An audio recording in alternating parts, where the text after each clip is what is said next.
Hydrokinesis, more commonly known as water manipulation, is often associated with doing more good than harm. Some less creative people may brush off the intricacies of supernatural powers by dismissing them as fiction. When you question the logic in mysticism, it's not uncommon to be met with, "It's happening because that's the story." One of the most boring and simple answers to such an interesting question. Whether or not the fictional world is based in reality or crafted by original rules, the logic should be cohesive no matter what question you're asking. In this video, we will be analyzing some of the unique traits that come with hydrokinesis and distinguishing the difference between hydrokinesis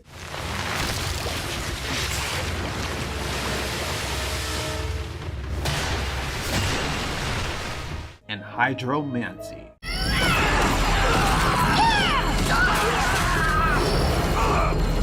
We'll also be covering commonly seen techniques as well as some niche ones. Characters harnessing this power are often associated with marine life, oceans, and the moon.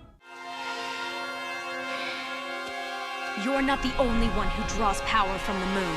The colors they don in costume or casual attire typically reflect this by wearing shades of blue, greens, and white. Notable practitioners of this common ability include Katara from Avatar the Last Airbender,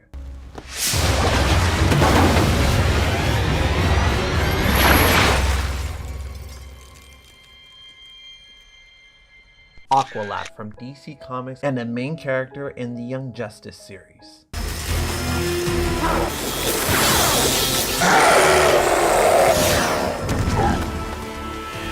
King Namor from Marvel Comics,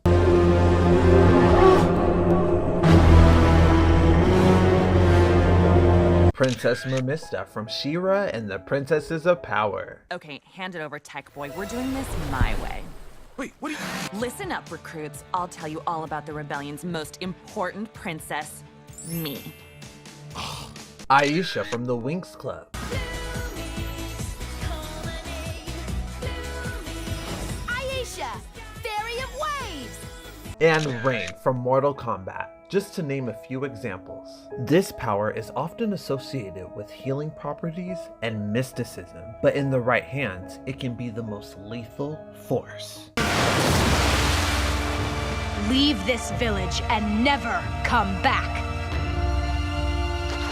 The most talented waterbenders in the Avatar franchise can draw water from plants, air with enough moisture, and even the blood inside living creatures. A technique so dark and powerful in the Avatar universe that it is forbidden. Characters with this ability can make liquid more dense for offensive strikes or force fields, and even whip water so fast it slices steel. A commonly seen defensive technique includes evaporating water to create thick fogs, or coating your body in water like a suit of armor. It could be assumed that perfect control could allow a practitioner to simulate flight, but we mostly see them travel by riding waves. Hydrokinetic users tend to be weak against lightning and dehydration, and rarely is this technique shown generating the liquid. Most practitioners must have a source to manipulate. Mystical versions of this ability include Sailor Neptune's techniques, Card Captor Sakura's water and rain cards,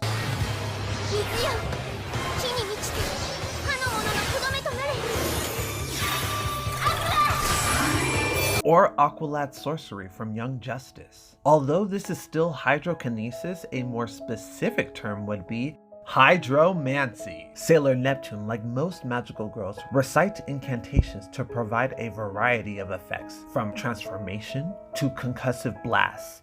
Deep for the magic!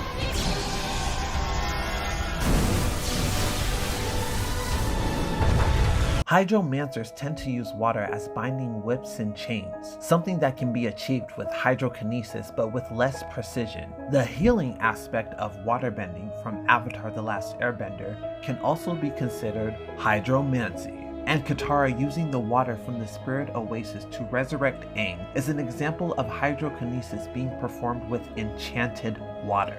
Mira from the DC universe is quite lethal with this ability, creating arrows, swords, and whips with blades at the tip. If she's feeling more flashy, she will create constructs of sea life to assist her. like electric eels and giant octopuses, to devastate her enemies. She can even summon information that is visualized through her powers.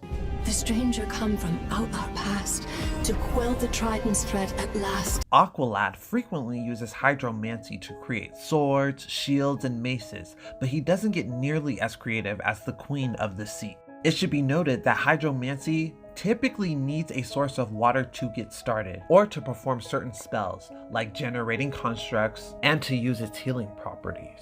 Normally, when something overpowers a construct fueled by hydromancy, it will revert into a puddle of water. Masters of this power can become the best healers or the greatest warriors. And if a connection to the tides is what you desire, the perfect choice can only be the power to manipulate water.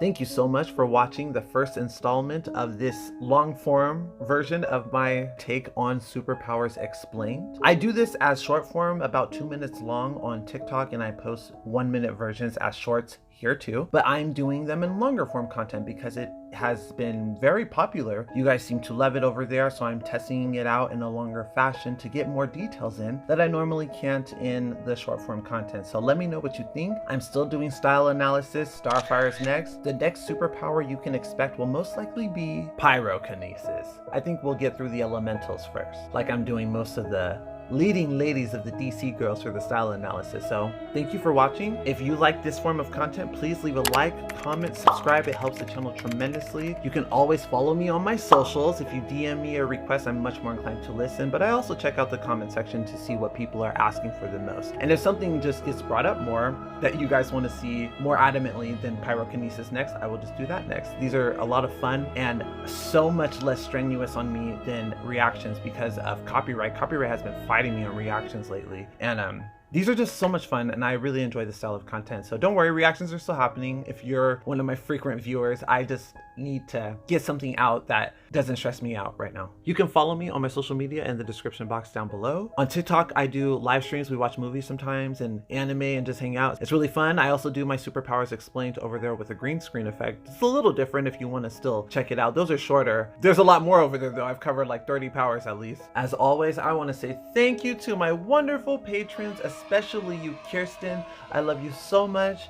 I'm getting more reactions than the stuff you signed up for out, I promise. If you would like to be a patron for as little as $1 a month, it's in the description box down below. All support helps me tremendously, even if you can only do it for a month. I have uncensored content over there, Patreon exclusive content, full versions of my podcast. There's only one up right now, but we will get more and much more over there. You also automatically get invited to my Discord. It's a fun time. I appreciate all the support. I appreciate you for watching until the end. What do you like about hydrokinesis the most, and what superpower should I cover next? I'd love to hear in the comments. I'll see you next time. Later.